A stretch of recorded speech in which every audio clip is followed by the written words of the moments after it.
आज की पहली और बड़ी खबर की बात करें तो झारखंड सरकार का ऐलान। झारखंड में पंचायत चुनाव की घोषणा 15 फरवरी से पहले मार्च में होंगे चुनाव। ग्रामीण विकास और पंचायती राज मंत्री आलमगीर आलम ने घोषणा की है कि झारखंड में पंचायत चुनाव की विधिवत घोषणा अगले महीने यानी फरवरी में कर दी जाएगी। यही नहीं, पंचायत चुनाव हर हाल में मार्च में करा लिया जाएगा। ग्रामीण विकास एवं पंचायती राज मंत्री आलमगीर आलम ने बताया कि पंचायत चुनाव को लेकर होने वाली आवश्यक प्रक्रिया पूरी कर ली गई है। यह लक्ष्य रखा गया है कि मार्च तक हर हाल में चुनाव संपन्न करा लिया जाए। इस दिशा में तेजी से कार्य की जा रही है। अगली बड़ी खबर की बात करें तो केंद्र के खिलाफ 23 और 24 फरवरी को हड़ताल करेंगे श्रमिक संगठन। केंद्रीय श्रम संगठनों ने केंद्र सरकार की नीतियों को जन विरोधी बताते हुए संयुक्त रूप से मोर्चा खोल दिया है। साथ ही 23 और 24 फरवरी को हड़ताल की घोषणा की है। एटक के राष्ट्रीय अध्यक्ष साथी रमेंद्र कुमार की अध्यक्षता में शनिवार को राज्य की ट्रेड यूनियनों ने फिजिकल और वर्चुअल दोनों माध्यमों से संयुक्त बैठक की। इसमें हड़ताल को सफल बनाने पर चर्चा की गई। अगली बड़ी खबर की बात करें तो सीएम हेमंत सोरेन ने पीएम मोदी को लिखा पत्र। आईएएस कैडर नियमों में प्रस्तावित संशोधनों को लेकर कही ये बात। झारखंड के मुख्यमंत्री हेमंत सोरेन ने आईएएस नियमों में प्रस्तावित संशोधनों को दमनकारी एवं एक पक्षपात को बढ़ावा देने वाला करार देते हुए शनिवार को प्रधानमंत्री नरेंद्र मोदी से प्रस्तावों को दरकिनार करने का आग्रह किया। सीएम हेमंत सोरेन ने पीएम मोदी को लिखे एक पत्र में कहा है कि झारखंड सरकार को केंद्र से एक प्रस्ताव मिला है जिसमें आईएएस कैडर नियम 1954 में कुछ संशोधित प्रस्तावित किए गए हैं। उन्होंने कहा कि राज्य ने पहले ही इस पर अपनी असहमति व्यक्त कर दी थी। पत्र में लिखा गया है कि इस बीच हमें अखिल भारतीय सेवाओं के कैडर नियमों में प्रस्तावित संशोधनों का एक और मसौदा प्राप्त हुआ है जो प्रथम दृष्टया पिछले प्रस्ताव की तुलना में अधिक दमनकारी प्रतीत होता है। मैं इस प्रस्तावित संशोधनों के बारे में अपनी कड़ी आपत्तियों और आशंकाएं व्यक्त करने के लिए यह पत्र लिखने को खुद को विवश महसूस करता हूँ और आपसे इसी स्तर पर दरकिनार करने का आग्रह करता हूँ। अगली बड़ी खबर की बात करें तो झारखंड में 45,000 पदों पर होगी भर्तियां। यहां पर देखें नोटिफिकेशन। झारखंड सरकार द्वारा कर्मचारी चयन आयोग यानी जेएसएससी के जरिए करीब 4500 पदों पर भर्तियां होनी है। इसके तहत कई विभागों में भर्तियों का ऐलान किया गया है। आयोग द्वारा लगातार इसका विज्ञापन जारी किया जा रहा है। इसी कड़ी में अब तक आयोग ने 1305 पदों पर रिक्तियों की घोषणा की है। इसी आधार पर आयोग ने वर्ष 2022 के लिए अपना भर्ती परीक्षा कैलेंडर भी जारी कर दिया है। ज्यादा जानकारी के लिए www.jssc.nic.in पर जाएं। अगली बड़ी खबर की बात करें तो राशन वितरण नहीं करने पर डीएसओ ने की कार्रवाई। गुमला के 139 राशन डीलरों को सौकोज। झारखंड के गुमला के जिला आपूर्ति पदाधिकारी गुलाम सामदनी ने 139 राशन डीलरों से स्पष्टीकरण मांगा है। सौकोज का जवाब नहीं देने पर आगे की कार्रवाई की जाएगी। डीएसओ ने कहा है कि आहार पोर्टल पर प्रदर्शित मासिक खाद्यान्न वितरण की जाँच करने पर जनवरी माह में 139 डीलरों द्वारा राशन का वितरण शुरू नहीं किया गया है। आपको बता दें कि इन्हें इसकी जानकारी पहले दी जा चुकी है। इसके बाद भी लापरवाही बरती गई है।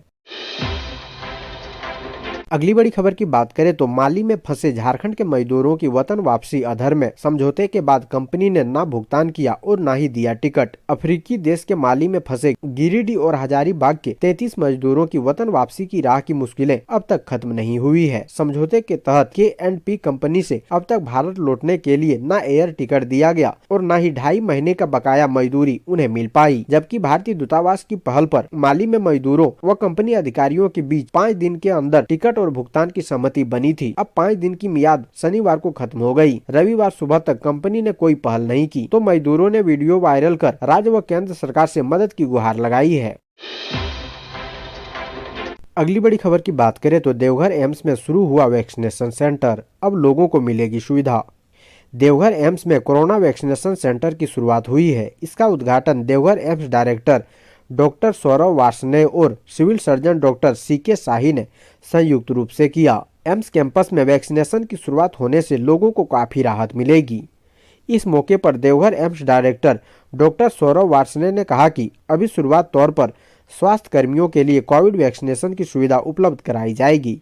इसके बाद यह सुविधा लोगों के लिए उपलब्ध रहेगी। झारखंड समेत अन्य राज्यों से देवघर एम्स आने वाले वैसे लोग जिन्होंने कोरोना का टीका नहीं लिया है उन्हें एम्स कैंपस में वैक्सीन दी जाएगी। अगली बड़ी खबर की बात करें तो रिम्स में सोमवार से मरीजों को 85% कम कीमत पर मिलेगी सस्ती दवाएं। लंबे इंतजार के बाद रांची रिम्स में 24 जनवरी 2022 से जन औषधि केंद्र खुल जाएगा। जन औषधि केंद्र खुलने की सारी तैयारियां कर ली गई है। स्वास्थ्य मंत्री बन्ना गुप्ता इस नए जन औषधि केंद्र का उद्घाटन करेंगे। उद्घाटन के बाद यहां मरीजों को 85% तक कम कीमत पर दवाइयां उपलब्ध हो सकेगी। इससे गरीब मरीजों को काफी राहत मिलेगी। अगली बड़ी खबर की बात करें तो झारखंड में अगले 2 दिन बारिश से नहीं मिलेगी राहत। जानिए मौसम का हाल। झारखंड वासियों को अभी और 2 दिन बारिश से राहत नहीं मिलने वाली है। 22 जनवरी की रात से राज्य के कई जिलों में बारिश शुरू हुई, जो रविवार यानी 23 जनवरी को भी देखने को मिली। वहीं मौसम विभाग ने 24 और 25 जनवरी को भी राज्य के कुछ इलाकों में बारिश की संभावना जताई है। इसके बाद आसमान साफ रहेगा, लेकिन ठंड बढ़ेगी। अगली बड़ी खबर की बात करें तो यहाँ 25 रुपए सस्ता मिलेगा पेट्रोल। सीएम ने ऐप किया लॉन्च। पेट्रोल की आसमान छूती कीमतों को देखते हुए झारखंड की हेमंत सोरेन सरकार ने पेट्रोल पर सब्सिडी देने का फैसला तो पहले ही कर लिया था। शनिवार को सरकार की तरफ से ऐप लॉन्च किया गया है। आपको बता दें कि झारखंड में 26 जनवरी से 2 व्हीलर चालकों को प्रति लीटर पेट्रोल पर 25 रुपए सब्सिडी देने की प्लानिंग है। राज्य सरकार शुरुआती जरूरी तैयारियों में जुटी हुई है। इस योजना का लाभ लेने के लिए लोगों को कुछ अहम काम करने होंगे। योजना का लाभ लेने वालों को सबसे पहले अपना रजिस्ट्रेशन कराना होगा। जिन पात्र लोगों का रजिस्ट्रेशन होगा वे ही इस स्कीम का लाभ ले सकेंगे। आपको बता दें, इस तरह की स्कीम चलाने वाला झारखंड देश का पहला राज्य है। अगली बड़ी खबर की बात करें तो गिरिडीह में नक्सलियों का आतंक, विस्फोट कर उड़ाया बराकर नदी का बना पुल, लोगों में दहशत। झारखंड के गिरिडीह में नक्सलियों ने बराकर नदी पर बने पुल को आईईडी विस्फोट से उड़ा दिया है। शनिवार देर रात अंजाम दी गई इस घटना के बाद इलाके में दहशत का माहौल है। नक्सलियों ने मौके पर घटना की जिम्मेदारी लेते हुए पर्चे भी छोड़े हैं। इसके पहले भी शुक्रवार रात को नक्सलियों ने गिरिडीह जिले में 2 मोबाइल टावरों को विस्फोट के जरिए उड़ा दिया था।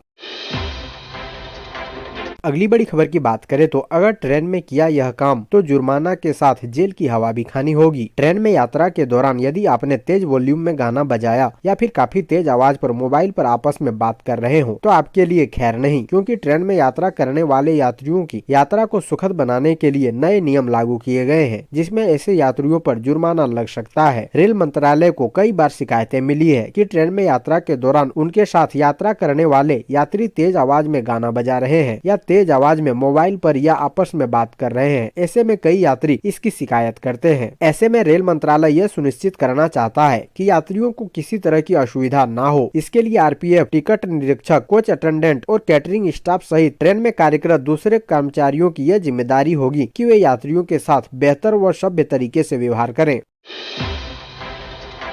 अगली बड़ी खबर की बात करें तो स्कूली बच्चों के बैंक अकाउंट खुलवाने में फिसड्डी साबित हुआ चतरा। सरकारी स्कूलों के बच्चों के बैंक खाता की उपलब्धता में चतरा जिला फिसड्डी साबित हो रहा है। जिला स्तरीय रैंकिंग में 24वां स्थान है। कल्याण विभाग द्वारा जारी आंकड़ों के अनुसार पहली से लेकर 8वीं कक्षा तक 1,37,358 बच्चे नामांकित हैं, जिसमें मात्र 27,697 बच्चे ही कल्याण विभाग में छात्रवृत्ति के लिए इनरोलमेंट हैं। वैसे कुल नामांकित बच्चों की संख्या 1,79,043 है, जिसमें 44,253 बच्चों का बैंक अकाउंट है। इसमें सामान्य श्रेणी के भी बच्चे शामिल हैं। शेष बच्चों के पास बैंक खाता की अनुपलब्धता है, अर्थात 74% बच्चों के पास बैंक का खाता नहीं है। अगली बड़ी खबर की बात करें तो देवघर में तेजी से घट रहे कोरोना के मामले। देवघर जिले में कोरोना के मामले धीरे धीरे तेजी से घट रहे हैं। जिला प्रशासन और स्वास्थ्य विभाग ने घटते कोरोना के मामलों को लेकर राहत की सांस ली है। हालांकि कोरोना संक्रमितों के आंकड़े में उतार चढ़ाव जारी है। इस संबंध में मिली जानकारी के अनुसार देवघर जिला वासियों के लिए शनिवार देर शाम राहत भरी खबर आई है कि मधुपुर एवं मोहनपुर में कोरोना संक्रमित नहीं मिले। जिला प्रशासन द्वारा जारी आंकड़ा के अनुसार उक्त दोनों प्रखंडों को छोड़कर जिले में 55 नए कोरोना संक्रमित मरीज मिले, जबकि 99 संक्रमित मरीजों ने कोरोना को मात दी है। अब जिले में एक्टिव केसों की संख्या 468 से घटकर 424 हो गई है। अगली बड़ी खबर की बात करें तो मूर्तिकारों की रोजी रोटी पर छाए संकट के बादल। कोरोना के कारण सार्वजनिक पूजा से बच रहे लोग। कोरोना की तीसरी लहर मां सरस्वती की प्रतिमा बना रहे मूर्तिकारों की कमाई पर ग्रहण बनकर आई। राज्य में कोरोना के बढ़ते मामलों को लेकर राज्य सरकार ने कई तरह की पाबंदियां लगाई है। ऐसे में धार्मिक आयोजनों पर भी पाबंदियों से मूर्ति की बिक्री बुरी तरह प्रभावित हुई है। मां सरस्वती की प्रतिमा बना रहे मूर्तिकारों का कहना है कि पिछले 2 सालों में कोरोना के कारण बेहद कम कमाई हुई है। पहले बसंत पंचमी में 20 दिन पहले से मूर्तियों की बुकिंग होने लगती थी। साथ ही कुछ लोग ऑर्डर देकर अपने अनुसार मूर्ति बनवाते थे। मूर्तिकारों ने कहा कि कोरोना के कारण सभी पर्व त्योहार बहुत छोटे रूप में मनाए जा रहे हैं। साथ ही जगह जगह होने वाले धार्मिक कार्यक्रमों की संख्या में भी बेहद कमी आई है। बताया कि वे छोटी छोटी प्रतिमाएं बनाकर कम मूल्य में बेच रहे हैं। इसके बाद भी खरीदार नहीं मिल रहे हैं। अगली बड़ी खबर की बात करें तो बोकारो, देवघर, धनबाद, रांची सहित 24 जिलों में 73 पदों पर भर्तियां। झारखंड में नौकरी की तलाश कर रहे लोगों के लिए अच्छी खबर आ रही है। ताजा रिपोर्ट के मुताबिक झारखंड के बोकारो, देवघर, धनबाद, रांची सहित 24 जिलों में 73 पदों पर भर्तियां होने वाली है। इसके लिए नोटिस भी जारी कर दिया गया है। जो लोग यहाँ नौकरी करना चाहते हैं वो प्रकाशित नोटिफिकेशन को पढ़े और आवेदन की प्रक्रिया को समय से पहले पूरा करें। झारखंड सरकार के ग्रामीण विकास विभाग ने JSLPS द्वारा डिस्ट्रिक्ट अकाउंटेंट और ब्लॉक अकाउंट ऑफिसर के 73 पदों पर भर्ती को लेकर आवेदन मांगे हैं। ग्रामीण विकास विभाग के इन पदों पर आवेदन करने के लिए उम्मीदवारों की योग्यता पदों के अनुसार स्नातक होनी चाहिए। जारी नोटिफिकेशन के अनुसार इच्छुक उम्मीदवार 3 फरवरी 2022 तक ऑनलाइन के द्वारा आवेदन कर सकते हैं। अगर आप इन पदों पर आवेदन करना चाहते हैं तो आप JSLPS की आधिकारिक वेबसाइट पर जाकर आवेदन कर सकते हैं।